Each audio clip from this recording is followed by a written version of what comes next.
For the first time since the introduction of iOS itself, Apple has completely redesigned the operating system with iOS 7. To check out what's changed in this radically new release, let's take a closer look at the software itself. The first thing you'll notice about iOS 7 is its design. From the icons to the animations to the built-in apps, everything looks different. It truly is a complete redesign.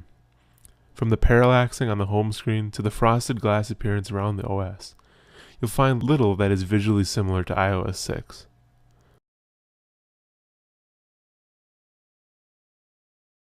One of the best ways to illustrate these changes is by looking at Control Center, all new in iOS 7.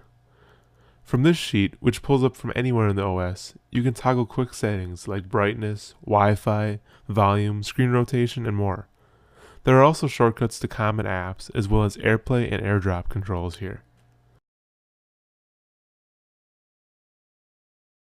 Multitasking has received both a visual and functional overhaul with iOS 7. Gone is the previous app switcher, replaced with large thumbnails of each application that you can scroll through. By scrolling across the thumbnails, you move slower, and by scrolling on the icons, you move faster. Swiping up on a card kills the app. Additionally, iOS 7 knows which apps you use most often, and will allow frequently opened apps more opportunity to update in the background. iTunes Radio is completely new in iOS 7, but lives in a familiar app, Music. You'll notice a new radio tab at the bottom, where you can create custom stations, pick from curated stations, and more. Each song you listen to in iTunes Radio can be purchased from the store, and by either playing more songs like the current one, or choosing to never play a song again, you can train each individual radio station to your needs. AirDrop first found its home on OS X, and now is making its way to iOS. Don't get confused though, the two can't work together.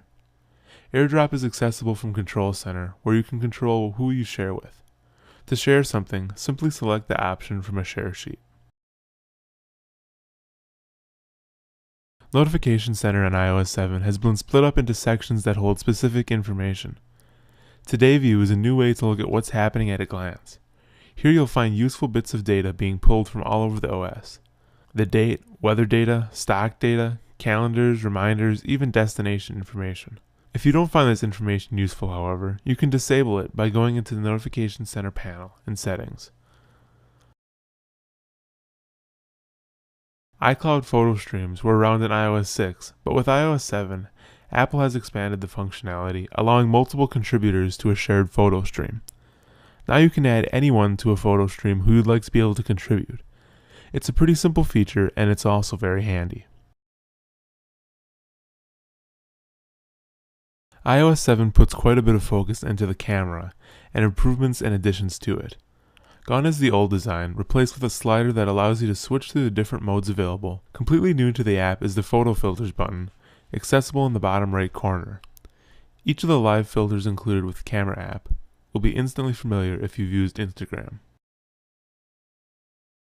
Safari in iOS 7 might seem radically different with its new UI, but underneath it remains mostly the same. One new addition, however, is Safari Shared Links. Right in there with your bookmarks, you'll find a new Shared Links section, which brings together links from your Twitter stream for you to check out, right in Safari. Last but not least, Siri has received quite an update, adding new integration across more services. You're now able to ask Siri for specific Wikipedia pages, providing a more detailed look than a basic web search. Speaking of web searches, Bing now powers Siri's search results instead of Google. Last but not least, you can search Twitter right from Siri.